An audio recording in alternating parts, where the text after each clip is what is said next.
एक गांव के पास बहुत बड़ा और सुंदर बगीचा था। पास ही एक झरना भी था। गांव के बहुत कम लोग वहां जाया करते थे। उसमें तरह तरह के फूल खिले रहते थे। उस बगीचे में कोयल, मोर, कबूतर, चिड़िया चहकते रहते थे। एक मोर हमेशा उस बगीचे में आया करता था। जब भी मोर का मन करता, वह झरने के पास चला जाता। पानी की हल्की हल्की फुहार पड़ते ही मोर नाचने लगता था। वहीं पास के एक पेड़ पर एक दिन एक कोयल यह सब देख रही थी।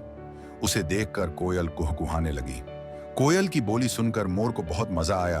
वह खुशी से अपने पूरे पंख खोलकर नाचने लगा। कुछ देर बाद कोयल उड़ जाती है। मोर भी थक चुका था। वह वापस चला जाता है। अगले दिन से यही सिलसिला चलने लगता है।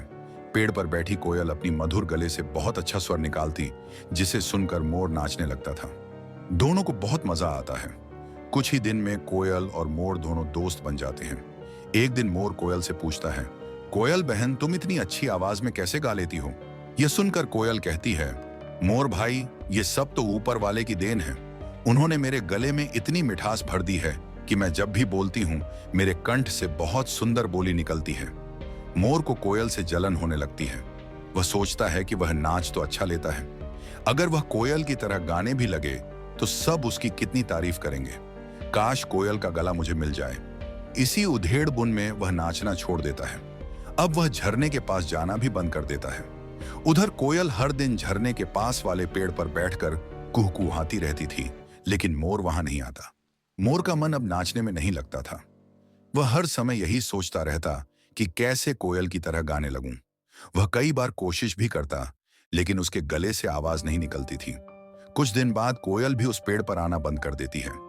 मोर को कोयल से नफरत हो जाती है। एक दिन मोर एक पेड़ की डाल पर बैठा था। तभी उसे कोयल के जैसी बोली सुनाई देती है। वह ध्यान से देखता है कि गांव की गलियों में एक आदमी बांसुरी बजाता हुआ जा रहा है।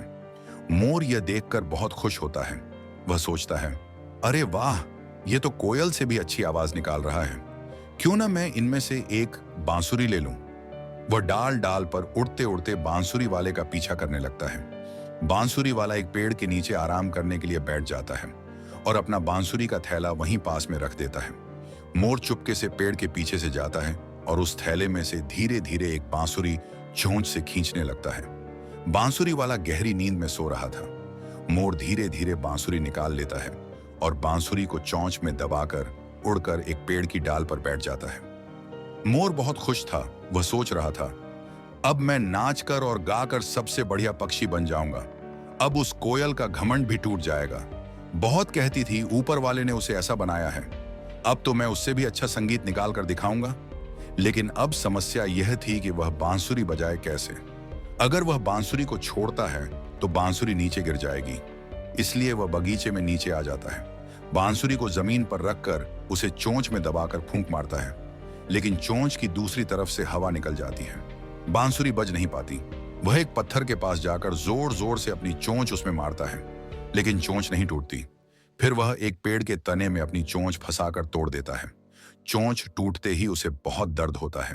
वह दर्द से चिल्लाने लगता है, लेकिन कोई वहां नहीं आता। उसके बाद मोर बहुत रोता है। फिर भी वह किसी तरह बांसुरी बजाने की कोशिश करता है, लेकिन अब समस्या यह थी कि वह बिना चोंच के बांसुरी पकड़े कैसे। यह तो उसने पहले सोचा नहीं था। हार कर मोर बांसुरी को फेंक देता है। चोंच टूटने के कारण अब वह दाना भी नहीं खा पा रहा था। वह परेशान सा इधर उधर भटकने लगता है। तभी कोयल की नजर मोर पर पड़ जाती है।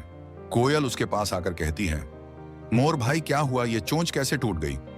मोर उसे सारी बात बताता है। यह सुनकर कोयल उससे कहती है, भाई, मैंने तो तुमसे पहले ही कहा था, ईश्वर ने जिसे जैसा बनाया है वही ठीक है। तुम सोचो, अगर मैं नाचने लगूं तो कैसी लगूंगी? ईश्वर ने मुझे काला बनाया, लेकिन आवाज बढ़िया दी। तुम्हें इतना सुंदर बनाया कि सब तुम्हें देखने को तरसते हैं। तुम्हारे जैसा रूप किसी पक्षी का नहीं है। मोर यह सुनकर रोने लगा। सही कह रही हो बहन, मैंने अपना नुकसान कर लिया। अब मैं दाना कैसे खाऊंगा? मैं तो मर जाऊंगा। कोयल बोली, भाई चिंता मत करो। जब तक तुम्हारी चोंच पहले जैसी ठीक नहीं हो जाती, मैं तुम्हारे मुंह में दाना डाल दूंगी, लेकिन तुम्हें पहले की तरह नाचना पड़ेगा। यह सुनकर मोर बहुत खुश हुआ और दोनों पहले की तरह नाचने गाने लगे। बच्चों, हमें इस कहानी से यह शिक्षा मिलती है कि हमें दूसरे की बराबरी में कोई काम नहीं करना चाहिए। हमें ईश्वर ने जो कुछ दिया है उसी में संतोष करना चाहिए। बच्चों, अगर आपको यह कहानी अच्छी लगी हो तो वीडियो को लाइक और चैनल को सब्सक्राइब कर लेना। फिर मिलते हैं अगली कहानी में, तब तक के लिए बाय बाय।